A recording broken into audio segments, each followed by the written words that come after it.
friend. Broken doubles are quite simply doubles, so right, right, left, left, but played on two different drums. So instead of going right, right, left, left, you end up going right, left, right, left. You might wonder, why the hell would you want to do that when you could quite simply just go right, left, right? That's a boring question. Who cares about logic when you look cool? Right? Not very easy, not very practical, but quite fun. So let's make a fill out of them.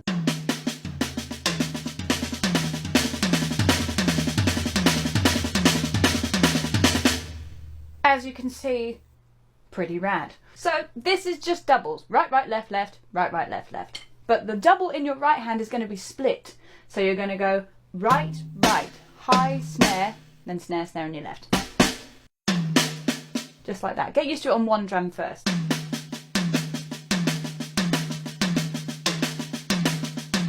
What you want to do is try and use that energy that comes from the rebound on your first hit to bring it down to the next drum. Instead of trying to make two individual hits, you kind of want to make it as efficient as possible.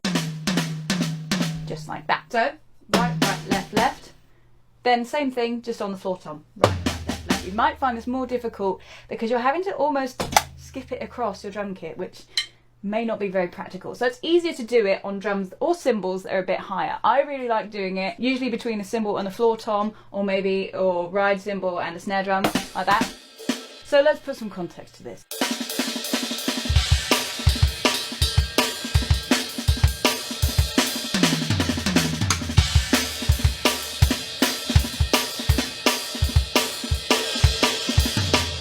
Pretty sweet, quite impractical, still cool.